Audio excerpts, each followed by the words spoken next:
Hi, and welcome to Mark's Motivational Podcast for this Tuesday episode. So today I'm delighted to be joined by Orlando Zucchetto again. We're going to do a series every Tuesday now based around neurolinguistic programming and the different modalities around it. So today we're going to talk to Orlando about hypnosis, hypnotherapy. So you're very welcome along again, Orlando. Thanks for doing this. Hey, thanks for having me along, Mark. I'm really looking forward to this. One of my favorite subjects. Yeah, great stuff. Brilliant. Yeah, it's me too. Yeah. So, I'll start off the first question today. Most people, when they hear of hypnosis, they think of stage hypnosis. For some people, it has a kind of a stigma attached to it. But what's the different types of hypnotherapy, Orlando? Well, look, I'll start off with that, Mark, and you're absolutely right. A lot of people have a reference point for the word hypnosis or hypnotherapy, and it's often what we've seen on TV. I mean, there's some awesome work by Darren Brown, Paul McKenna, and there are other names as well that are synonymous with this thing that's hypnosis or hypnotism and hypnotherapy. But just to unpack that a little bit, the first thing I'd to clarify is that often hypnotherapy and hypnosis are put in the same ball together. But what I'd like to clarify for your listeners and for yourself, for everybody, is hypnosis is the tool that's being used, if you like. It's the process. Now, hypnosis is used in a variety of different, or taught and utilized in a variety of different manners. A lot of people have heard of self-hypnosis. As you rightly pointed out, stage hypnosis, conversational, direct hypnosis, indirect hypnosis, and hypnotherapy, and hypnosis in a clinical environment. And clinical hypnosis is often either clinical hypnotherapy or clinical hypnosis. Now, I won't unpack everything because I know the whole episode tonight's not just an explanation. But what I'd like to clarify there is hypnotherapy is a form of therapy that utilizes hypnosis within the therapeutic model. So if you go along for hypnotherapy, as long as you're working with somebody, and I would certainly hope you are, you're going to see somebody who's qualified in what they do, then that person has learned about the therapy model that includes hypnosis. Now, that does differ from, for example, stage or street hypnosis. Stage hypnosis it's entertainment. 400 people walk into a room, a hypnotist comes out on the stage, and they're all expecting an experience, and most people in the audience will know before they go that the participants on stage will come from the audience. And that's wonderful. There's usually a suggestibility test because what that means is the hypnotist is going to get the whole crowd to put their hands together and say a few words, not in prayer specifically, but the hypnotist will say a few words. And some members of the audience will find, sometimes to their delight or to their amazement, that their hands just do not want to come unstuck. Well, no big surprise. The hypnotist is going to choose those people to come on stage. Now, it's not going along to those shows. And I've been to plenty of them. I enjoy they're great fun. And I enjoy a lot of forms of different entertainment. I don't go to a music show to watch someone learn to play the guitar. I want the members of the band, all of them that are on stage, to be willing and able to do what they're doing. So the hypnotist is setting up people that are most likely to want to be on stage and indulging in the process, if you like, and they're agreeable before they even get up there. There's no pressure, there's no need, there's no pressurization. You must come up. It's none of that. It's people are willingly going up on stage to create a show. Now, hypnotherapy, as I said, is a form of therapy, and there are different types of hypnotherapy, but the guts of it really is that a person has a problem or issue that they would like to resolve, or they would like to enhance their ability in doing something, which is where sports people, very much so, people in business they're already doing very well, but they want an edge above what everybody else is doing. So they want that top 2 inches, they want to refine that so they've got every single possibility they could have towards success. Now, that's very different to a stage environment, of course. You don't have an audience of 400 for a start. And very much it is a therapeutic model that's utilizing an altered state of consciousness, that is the process of hypnosis, to influence the client, the willing client again, to get more of, or to get what they want, not what they don't want. So for those that are conversant in NLP, that sounds a lot like a well-formed outcome. There's a huge amount of crossover. NLP is a model of human behavior. Hypnosis is a specific process or a set of different processes to alter a state of consciousness, often referred to as bypass the critical faculty, that is the conscious thinking, the analytical thinking, and get into those reasons in the back of the mind why someone just does what they do. And when you think about that, it opens up the door to the likes of self-hypnosis. Self-hypnosis is learning to do for yourself what you would be achieving with a hypnotist. To give yourself your own suggestions and create change at a deeper level than just a conscious level. If anyone can create change at the conscious level, that takes a bit of determination, a bit of willpower, a bit of willingness to do so. Where hypnotherapy is often sought is when the person's tried to do that several times and there's something just stopping them.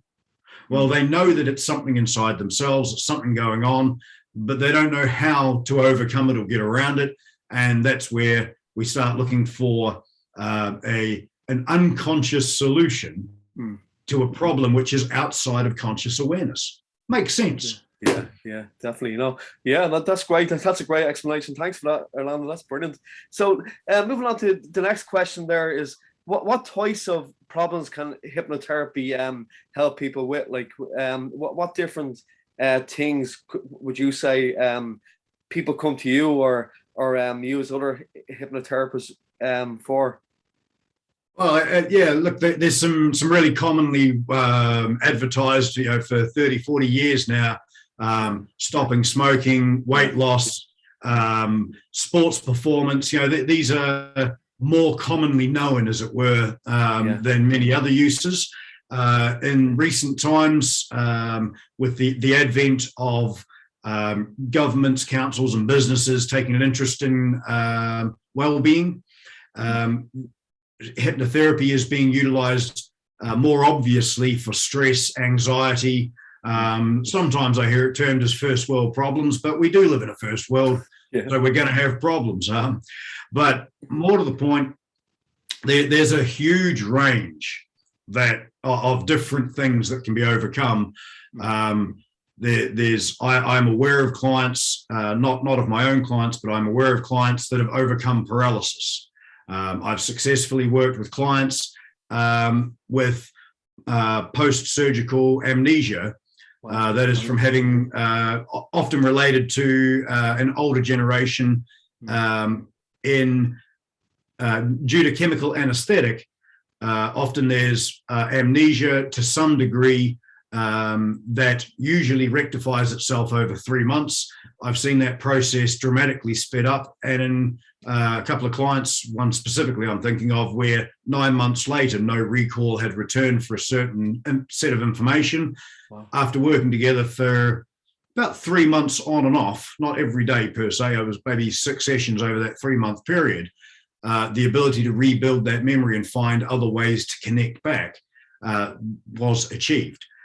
In saying that, my personal client load has a lot to do with stress, anxiety, people that are highly conscientious that have quite frankly forgotten how to relax. Even when they are relaxed, they'll sit in front of me and I'll say, well, demonstrate being relaxed. And I'll say, what do you mean? I am relaxed. I'm like, wow. No, you're not. But look, a lot of this is indicative of the life that the society we live in, the world we live in. We want meals in 3 minutes or less. The microwave became popular because it was so fast. And things have got faster and faster and faster, and human beings have adapted phenomenally well, but we all have a point where we need to stop and recharge. And often I find that assisting somebody, guiding them through the process of altering their state of consciousness and being able to go into a state of mind and body where they can relax at an extremely deep level. Things like shoulders dropping happen. Not uncommon, people get a tear to the eye, and it's not because they're upset about the process of what's going on or that they're overjoyed. It's actually physiological. The muscles around the back of the neck are actually relaxing to a point where their tear ducts start working properly. This is a natural process for keeping our eyes nice and moist, but consistent tension delays that from being possible. Habitual change, addiction change, smoking, cocaine, heroin, other drugs, use of marijuana, both marijuana and the synthetic marijuana, IBS, hypnotherapy is highly useful as a part of the treatment for IBS, irritable bowel syndrome, which there are phenomenal rates of. Weight loss, or as I would rather term it, weight management. I've worked at both ends of the spectrum with clients with anorexia and bulimia, or moving towards that direction in young people, unfortunately. And I say unfortunately because there is something heartbreaking about sitting in front of a 15-year-old who's on the brink of being hospitalized for being underweight. I'm not a parent myself, but my heart goes out to parents in that moment, and then I change and I step into my professional trousers, as it were, and it's game time on. You use every ounce of skill to help that person. And on the other end of the scale, rates of diabetes are through the roof worldwide because of diet, processed foods, sugars, and many of these people, if they could stop, they would, but they don't. Now, I personally think that from my own experience, I don't personally think, I know from my own personal experience, people that are coming to see me for weight management to reduce weight and are starting to have other physiological problems with knees, problems with ankles, diabetes, and other heart-related problems. These people many of them are very, very hypnotizable. And that's a big chunk of how I believe they got there in the first place, because advertising is a form of hypnosis. Like advertisers, government agencies, they've known this for a long time. And to me, a big part of becoming educated in what is hypnosis, what are the foundational skills of it, of neurolinguistic programming, is the old adage, this was touted a lot in New Zealand, I don't know about here so much, but ignorance is no excuse. Not being aware of the law doesn't mean you're allowed to break it and get a pardon. But unfortunately, ignorance is maybe the reason. And to me, ignorance isn't a bad thing. It just simply means someone hasn't learned something. And in the realms of health, especially, well, to be ignorant, in my opinion, is a wonderful thing, because the moment you realize you can learn what you need to know to get what you want.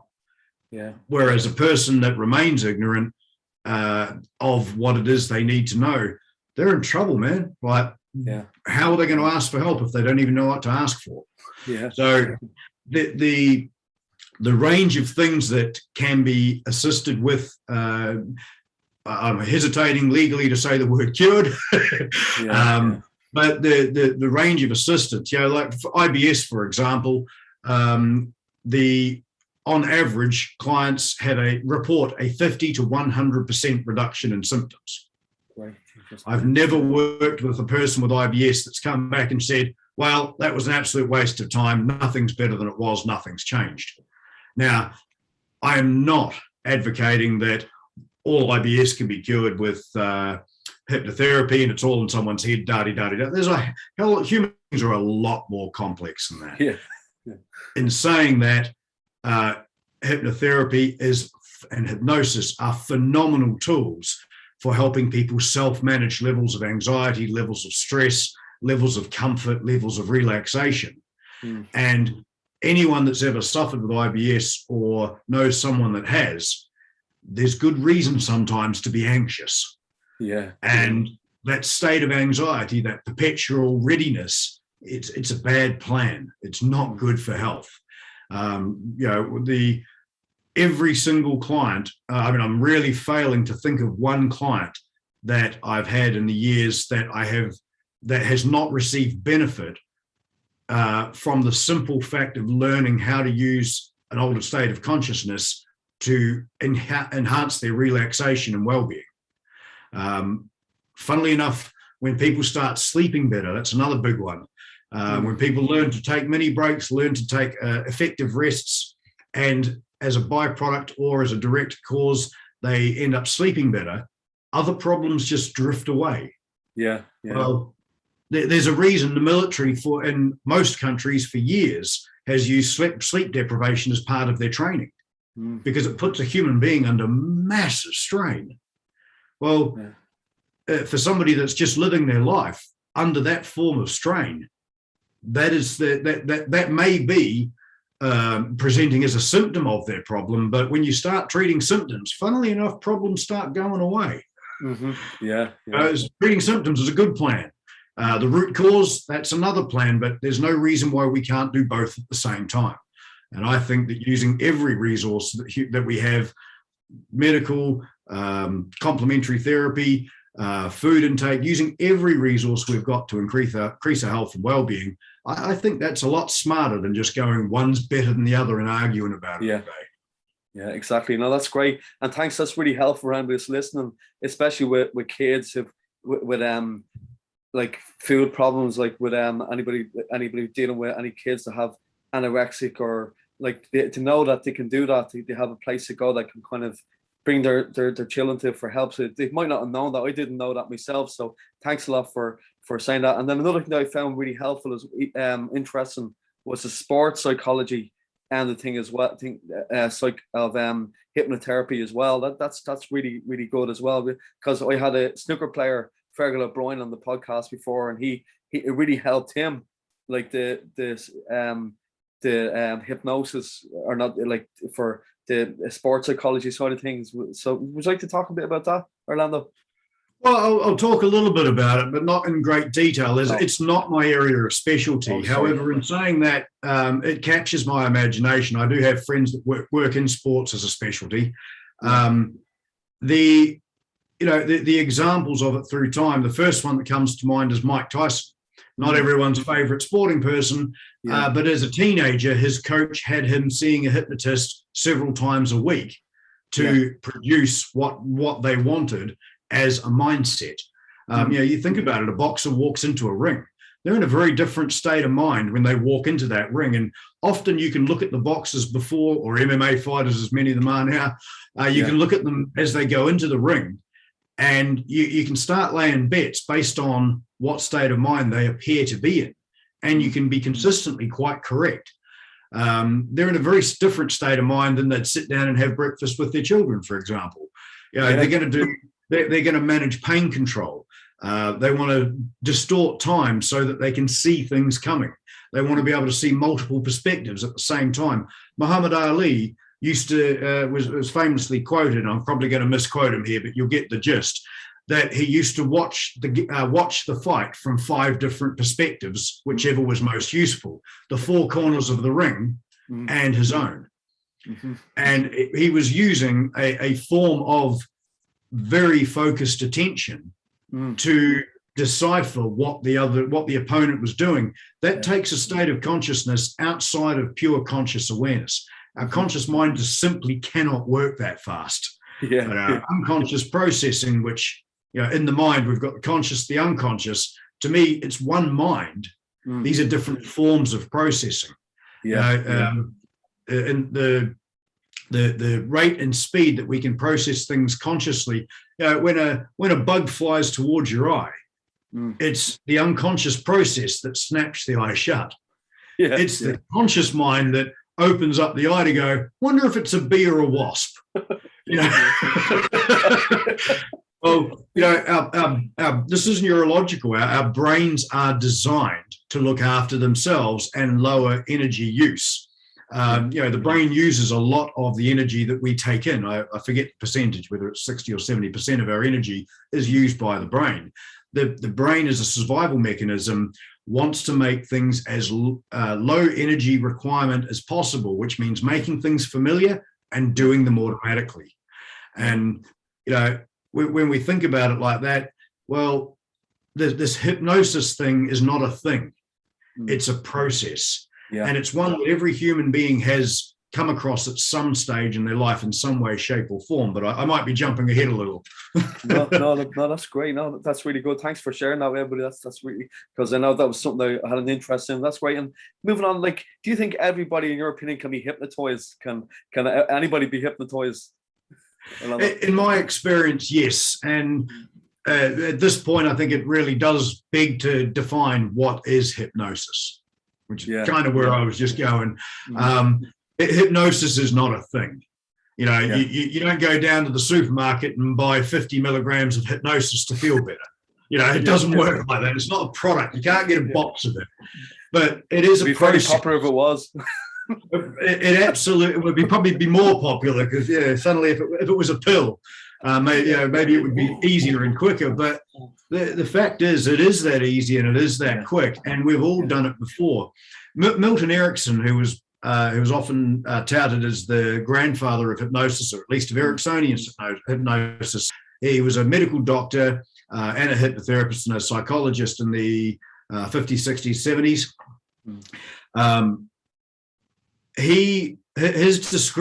One of his descriptions of hypnosis was the loss of the multiplicity of the foci of attention. Now, he was a medical doctor in the 50s and 60s, so it had to sound fancy. It couldn't just be right. Yeah. Basically, the loss of the multiplicity means to only have one thing left, or very few. If you lose the multiplicity, you have a very narrow focus of attention. So rather than hypnosis being a loss of control, and this has been proven over and over again by what people can accomplish, it's more so a state of mind and body where people are more focused and more in control of their sensory awareness than they usually are. There are multiple different things that can prove this. For example, excuse me, being a person in a state, in a hypnotic state, in a mind and body state where their awareness is altered, is often able to do things like, one example was Richard Bandler and John Grinder were working with a young fella, and just out of Gregory Bateson walked in the room. Your listeners can look up these names at some other stage, but Gregory Bateson walked in the room and he said, "Can you make him talk backwards?" And they thought, "Don't know." So Richard suggested to this guy who was in a very suggestible state of hypnosis that in a moment he would open his eyes, and when he spoke, he would say his sentences backwards. Now, two things surprised them. The next thing that happened was he opened his eyes and his next sentence came out backwards. Gregory Bateson then responded to him, also speaking backwards. Now, Gregory had learned to be able to do this while, anytime he liked. He'd practiced this as a skill. Why, I don't know, but not one of my life goals, but a cool party trick. The two of them had a conversation going backwards and forwards in simple sentences and both speaking backwards. So Richard then had him close his eyes and said to him, "In a moment, I'm going to get you to open your eyes, become fully aware, and be able to explain how you just did what you just did. Is there any reason that you wouldn't be able to do this?" And the guy shook his head. He said, "Right, well, open your eyes." And a few moments later, when he composed himself, he said, "It was like I could see the sentence I wanted to say, and I switched the words around backwards and just read it out. It got easier and easier." Well, I don't know about you, but I believe anyone could consciously do that if they wanted to with simple sentences, and it would take practice to get better and better with longer sentences.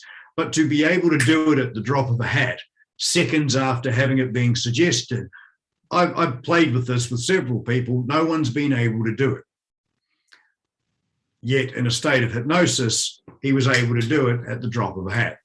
Now, if that's possible, what else is possible?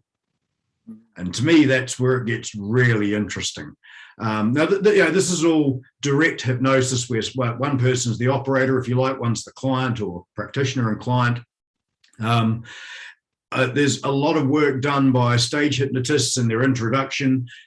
Salespeople have been doing this for a long, long, long time. It's called conversational hypnosis. It's priming the client, setting things up before they're going to happen. And whether it be through, it's not direct. Salespeople, I've never met a person that walks in and says, now just close your eyes and imagine. I've never had that. But I have walked into shops and damn near bought things I had no intention of buying. Yeah. In fact, I've walked to the supermarket for one thing and come out with 6. Something's going on there. Yeah. The way they kind of leave certain promotions and all that, to buy this kind of soup. I kind of read that before. If they see that kind of soup, they kind of magnetize them to buy other stuff. Like I get what you're saying. Yeah. Absolutely. I mean, look, there's one of the language patterns that I was reminded of just recently. A little alert came up on my phone, and it was an article written by the New Zealand Herald, New Zealand newspaper. Yeah. And the headline was something to the effect of FBI questioning technique becomes public. And it was the technique was effectively to make 3 statements that the person could prove in their experience in the moment, and then one that you want them to believe that they may not be able to prove. But if they say yes 3 times, the 4th thing increases the probability they're going to say yes to. Yeah. Now, on its own, this language pattern isn't going to make people bark like chickens or run around doing things that they don't want to do. It doesn't work like that. But stacking this on top of things, look, this didn't come from hypnotists. This is a language pattern utilized by presenters and hypnotists that was developed by salespeople. Now, well before I even heard of NLP or had an interest in hypnosis, in the mid and late 1990s, I was a sales executive in New Zealand in Wellington and Auckland, doing corporate sales. And on one of the sales courses I was on, we were taught this. And still to this day, salespeople do it. Why? Because it works. Yeah, exactly. And I absolutely love John Lavelle, who co-trains with Dr. Richard Bandler. He's a master trainer of NLP and of design human engineering. I love his explanation of hypnosis. Hypnosis is the exquisite use of language for a purpose. Now, language is verbal and non-verbal. I know your listeners can't see this, but when someone stands in front of you and they shake their head and say something like, yes, you're absolutely right, while shaking their head, something's not adding up there. Yeah. And it's a really obvious way of watching what's going on. But these skills, the skills of language, skills of linguistics, skills of hypnotic language of influence, these are absolutely brilliant in a sales environment, as a hypnotist, in hypnotherapy, as a parent, as a teacher, as an employer, any place where you've got 2 human beings communicating and one wants to get their point across to the other, the person with the most flexibility is going to have a distinct advantage. And to me, I'd rather know than have someone else know and me not know. It just seems to make sense to me. Yeah, no, that's great. That's really good. Yeah, I love that one because it's very hard to do that. Say yes and nod in your head like that. Well, it doesn't even feel congruent. Trying to agree with someone while shaking your head side to side, it feels kind of funny. Well, there's a reason for that. Yeah. Very good. Yeah. Can you give people? This is great. But can you give people a little takeaway of what ways you use hypnosis, hypnotherapy? Absolutely. To me, further from the statement made by John Lavelle of the exquisite use of language, To me, hypnosis is everywhere. Mm. Doesn't mean people are doing it particularly well. There are ethics to be considered as well, but that's a personal choice. For me, the biggest takeaway would be to usefully arm yourself so that you can communicate to other people in a way that you really want them to understand. In neurolinguistic programming, there are presuppositions, beliefs that work within the technology, if you like. One of them is the quality of your communication is the response you get. Because you browbeating someone else into agreeing with you if they do not understand what you're saying, well, someone needs to make a change. And as the communicator, if you're able to be flexible and describe what you want to describe in different ways, you're going to be able to appeal to a much wider audience. Or if you're speaking to one person, you're going to have a much higher chance of them receiving the message that you're actually wanting them to receive. We've got to be very aware. I think it pays to be very aware. We all work from our own model of the world. Yeah. When I say dog, what do you think of? Yeah, a dog barking and. What colour is your dog? What colour is the dog you're thinking of? Say it's a brownish colour. Brown. Well, that's really weird because I was thinking of a black dog, and I said dog, but you got the wrong one. How did that happen? Well, you see this happening all the time. In cafes and what have you, being more aware of how we use language and what it means to the individual using the language. Oftentimes, more often than not, people, when they are speaking to you in the same way they are thinking to themselves. Yeah. And this is where you get incongruities. I mean, I've seen people argue about the same point where they agree, but they're not explaining it to each other in a way the other one understands. And you hear statements like, don't you see what I'm saying? Yeah. Another person will say, no, I don't get what you just said. Yeah. Well, what do you mean get it? How are you going to get it specifically? What do you mean see it? You didn't draw a picture. Well, I can see it in my mind's eye. Why can't you? Well, because I'm not you. Yeah, exactly. But when we start learning about these distinctions in language, we can start listening to them in other people. And honestly, the biggest takeaway that I would give, and not to mention, this is by far the most comical role I've ever had in my life. The more I learn about language, the more I practice over time with students. I mean, whether I'm teaching to students and training, or whether I'm working as a practitioner with individual clients or with groups, the humor quality is phenomenal when you start being more aware of ambiguities in language and how people are communicating one thing, but they seem to be saying another. And I think with a good attitude and a sense of humor, you can get through just about anything. Yeah. Laughing on the outside is not always appropriate, don't get me wrong. But retaining that sense of humor on the inside makes it a lot easier to slow down and have patience for another person's communication and then ask a quality question. And it might be as simple as, could you please re-explain that? I didn't get what you meant. Could you show me what you mean, please? Can you draw a picture? Can you show me a diagram or show me a photograph? I need a visual representation for it. And the other person goes, well, it looks like this picture here on my phone. You go, oh, okay. Now everything else you just said made sense. And suddenly those two people start communicating on a much closer level than they were 5 minutes ago. Like visual and auditory, isn't it, Orlando? Like visual and auditory and well, look, we've got five. Keeping this pragmatic, okay, keeping it locked in reality that we can all prove with our own experience. There are 5 senses that the human body has. I know people talk about having a 6th sense and all the rest of it. I'm not talking about other things. I'm not saying they don't exist. I'm saying in this realm: visual, auditory, kinesthetic, olfactory, gustatory. What you can see, what you can hear, what you can feel, smell, and taste. And that those 5 representation systems, the reason in NLP they're known as representation systems is, yes, they're the 5 senses of the body, but they're how we're usefully represent things inside our mind. Yeah.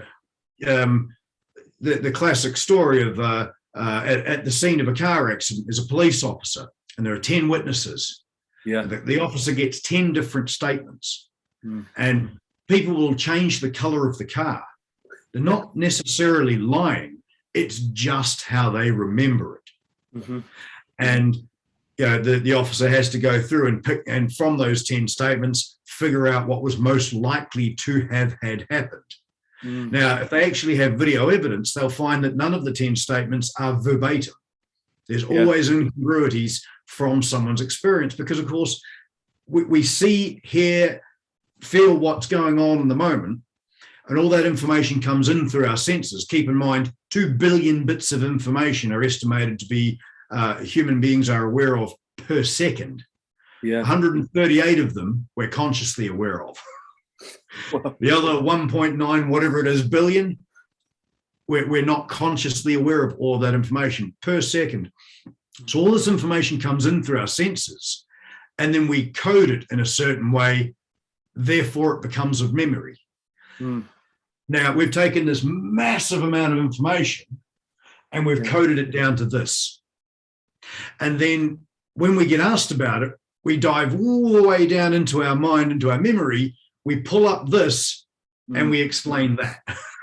Yeah, very well explained. I don't know what the politically correct term for it is now, but at school when I was a child, we played a game called Chinese Whispers. I don't know what the name of it is now. I mean no disrespect to anyone, but in a group of people in a circle, one person gets given a sentence, they whisper it to the person next to them, so on and so forth. And at the end, the entire story is different. It's never the same as what it started. Sometimes the entire context and topic, everything's changed. Well, it's not because anyone's trying to deceive anyone else. They're actually hearing it, storing it, regurgitating it seconds later, and it still dramatically changes. So, in language where this makes sense, and again, the study of language, it's not so much a study per se, it's an ongoing awareness of language. If I haven't seen you for a couple of weeks, and today we're on this podcast, I ask you, how are you doing, Mark? You say, yeah, I'm good. So how have you been the last 3 weeks? I've been good, been okay. What have you been up to? Doing podcasting and just going out with the kids, bringing them swimming, bringing them to the park and all that kind of stuff, yeah. So in 4 sentences or so, you've just represented 3 weeks of your living experience. You didn't even mention sleeping once. No, I didn't. No? Yeah. How is when I say how are you or how have you been? For 3 weeks, 24 hours a day, 7 days a week, Mark has been good. Been okay. Which makes you sound like a Kiwi with an Irish accent. But I'm good, I'm bad, I'm not so good, I'm great. But we take this massive amount of experience and we answer it with something linguistically very, very short. When the moment you become aware of that, interesting, it starts getting interesting. Like, well, hang on, if I wanted to unpack Mark's 3 weeks, what would be the most useful question I could ask?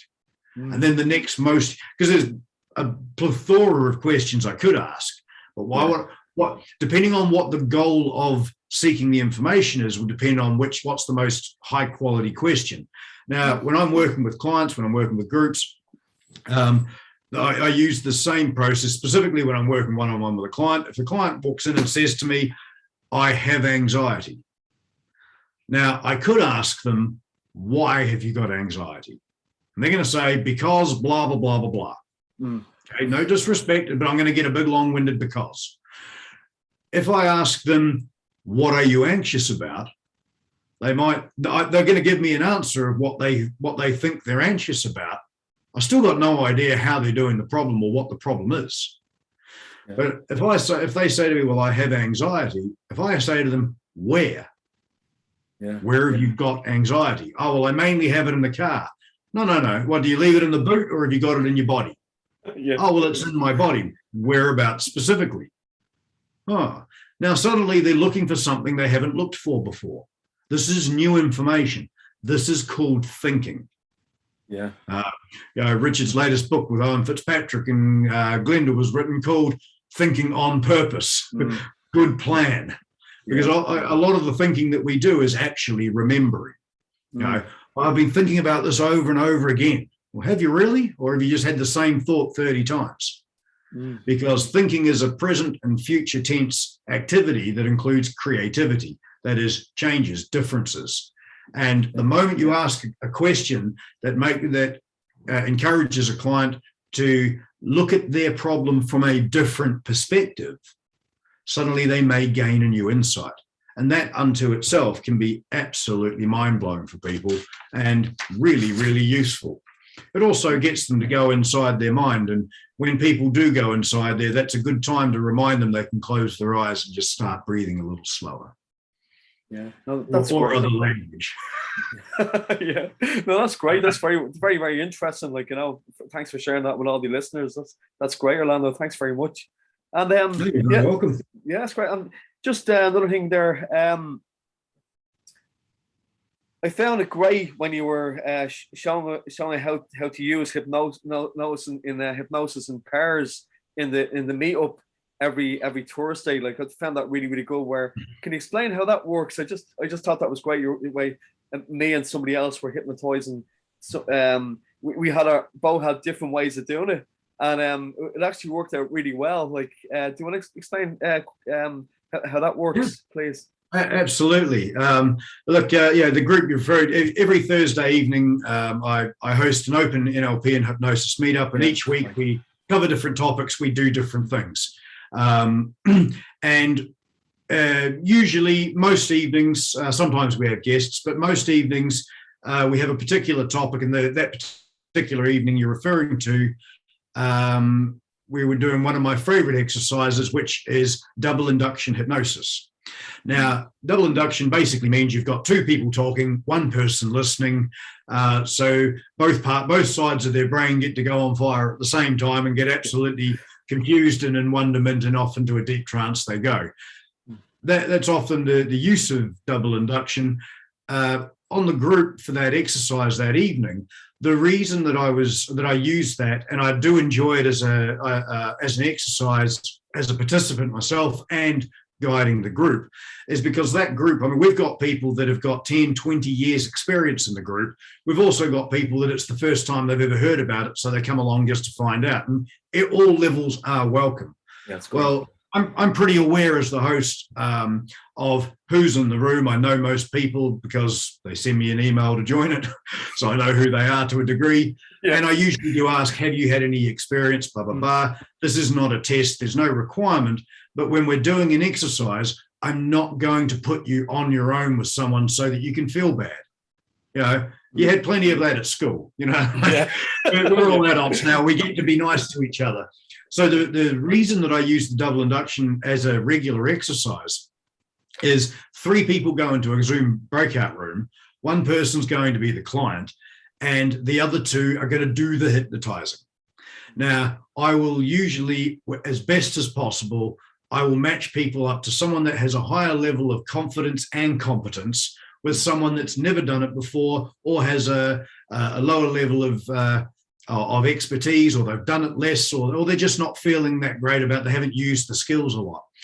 And by working together, and obviously the more confident person simply begins the process, the other one gets to learn. And you get to have a go. And all that pressure of, if I get it wrong, what will happen? Don't worry about it. Yeah, it's all, there's someone else there. You're doing it as a team. And, you know, I set very solid framework and parameters around what's going on, and we keep it very light. And it's not a deep therapy session. It's we always choose topics like something that you just want to feel better about, something a good feeling you want to double in your life. You know, fun things like that. Because the purpose of the exercise is all 3 people get to hear and experience each other's language and different ways of doing things. Everyone gets to have a go as the client and as the operator, so you get to hear it and feel it from both sides. And it ends up being a positive experience where everyone gets to have a practice, have an experience, learn what it is. And you know, we have people come along and say, look, I've never done this before, I have no idea. And I'll say to them, look, I'm going to put you in with such and so, both who are very skilled at what they're doing. And If you're comfortable at any stage, just have a crack. And if you're not, be a passenger. Enjoy what it is, learn what you can learn, and ask questions. It's a big part of that group. The ethos of it when I began was to learn, share, and grow. And that hasn't changed. I love learning myself. I love sharing what I have learned. And I believe that growth is imperative. Change is happening. I just like to have something to do with the direction it's going. Yeah. No, it is great. It's absolutely great to meet up on every Thursday. Like, it's for anybody that's listening, you got to check it out. I put the links in the show notes of the last episode. But I know it's great, and thanks a lot for sharing that with everybody and about the hypnosis tonight. It was great. It was really, really good. Yeah. Look, if anyone's interested, anyone that's listening is interested, have a look. I'm sure somewhere in the notes there'll be a link or contact Mark. Get in touch, and you're welcome to come along. There's no requirement to come every week or this, that, or the other. It's there. We're there anyway, and you're very welcome. Brilliant.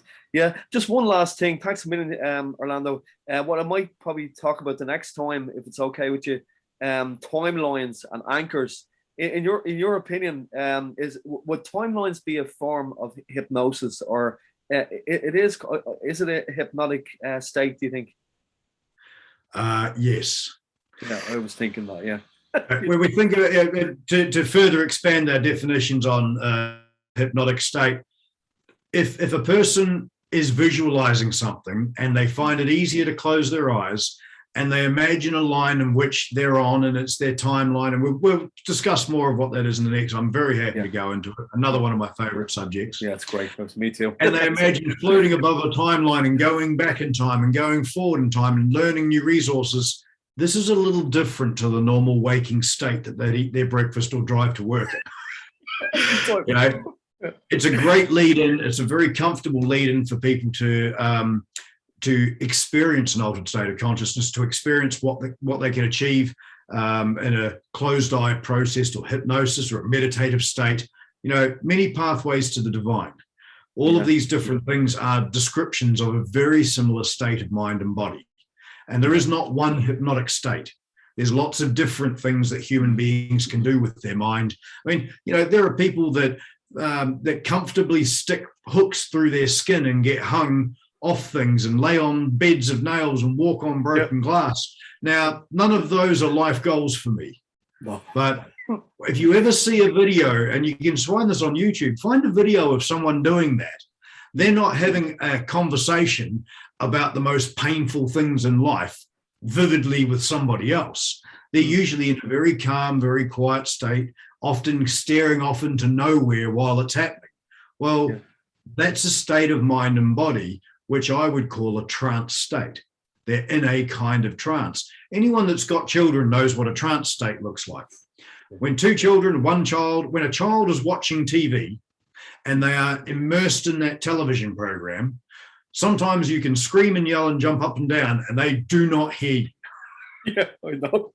They're in the TV trance. Yeah.